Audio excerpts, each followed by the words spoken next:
मौन क्या है? आप अपने मुख से कोई शब्द ना निकालें, उसे मौन कहते हैं। लेकिन हमारा मस्तिष्क चुप नहीं रहता, उसमें विचार आते जाते रहते हैं। आप शाब्दिक रूप से मौन हो सकते हैं और अपने मुख से एक भी शब्द ना निकालें, तब आपका मन बहुत अधिक बातें करता है। वह बक बक करने लगता है। विचार अच्छे बुरे कैसे भी हो सकते हैं, इससे कोई फर्क नहीं पड़ता। जब आप बाहरी रूप से चुप होते हैं तो ये भीतरी रूप से शुरू हो जाते हैं। लेकिन अगर आप प्रयास करके अपने मन को भी शांत कर लें तो यह दूसरी प्रकार का मौन होता है। मौन रहने के लिए आपको प्रयास करना होता है, तो मौन नहीं है। असल मौन इन दोनों के पार है, जो पहले से ही निशब्द है। असली मौन की अवस्था वही होती है। तो क्या पहले से दो प्रकार के मौन से सत्य या ईश्वर को पाया जा सकता है? नहीं, वह केवल सहायक हो सकते हैं। वे दोनों ही बाहरी हैं। आप बाहरी चीज़ों से बाहरी चीज़ों को ही कमा सकते हैं, यानी भौतिक से चुप हो जाना, या फिर मानसिक रूप से वह थोड़ी भीतरी चीज़ है, लेकिन है तो मन की ही अवस्था ना। मन जो पहले से ही भ्रम है, झूठा है। अगर ये 21 दिन मौन हो गए तो क्या हो? आपके अंदर से जो शब्द या ध्वनि निकलती है, तो शरीर से वह एक ऊर्जा निकलती है। बाहर कुछ होता है।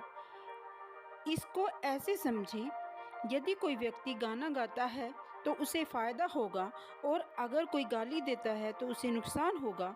अब सोचो, आपने उस शक्ति को अपने भीतर ही रोक लिया है।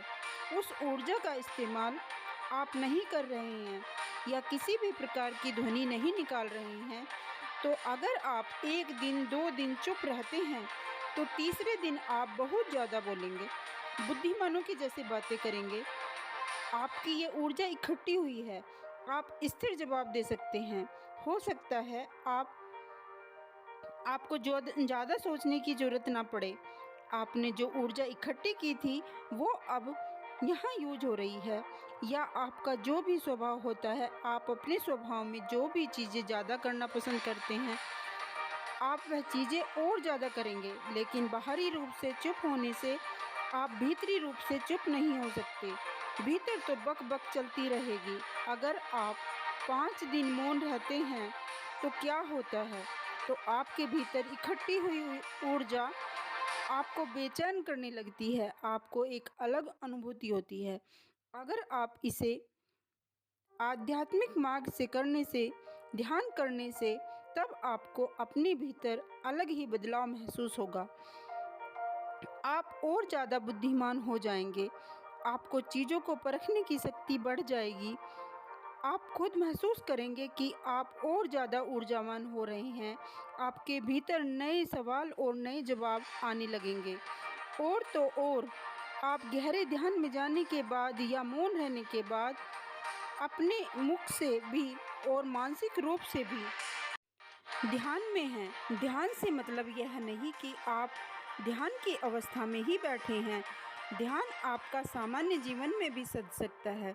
यदि आप ध्यान को साध लेते हैं तो आपके जीवन में कुछ अनोखे अनुभव होने लगते हैं। कुछ अलग प्रकार के अनुभव हो सकते हैं। आपको लगेगा कि आपके साथ अलौकिक अनुभव हो रहे हैं। ये ध्यान के अनुभव हैं। आपको इन सब में नहीं उलझना है। ये आपके मन के भ्रम हैं, क्योंकि अब आपका मन शांत है। वो कोई विचार नहीं कर रहा है। विचार कुछ नए अनुभव में बदलते हैं, और आपका मन आपके लिए तरह तरह के अनुभव पैदा कर देता है। ये आपका मन है, ये तरह तरह के खेल खेलेगा। आपको ज्ञानी होने का भी अनुभव देगा, आपकी कुंडली जागृत होने का भी अनुभव देगा। यह आपके लिए अलौकिक शक्तियों का केंद्र बन सकता है, सूक्ष्म जगत के अनुभव बन सकता है, ईश्वर परमात्मा के अनुभव बना सकता है। परंतु ये सभी अनुभव आपके मन के ही खेल हैं। इस तरह से मौन होना मौन नहीं, परंतु यह मौन आपके जीवन में भारी बदलाव कर सकता है। असली मौन की घटना तो जब होती है जो पहले से ही निशब्द है। मौन है जहाँ पर कोई विचार नहीं, कोई शब्द नहीं, उन सब के पार वही सब होना ही असली मौन है वही निशब्द है। परंतु याद रखें, साधारण मौन रखने पर आपकी कोई आध्यात्मिक यात्रा नहीं है और आप ध्यान नहीं करते तो ये आपको नुकसान भी पहुंचा सकती है। इसके लिए बहुत हिम्मत चाहिए। आप एक दिन तो मौन रह सकते हैं। जब ध्यान करते हैं तो आपके मौन रहने की शक्ति बढ़ जाती है।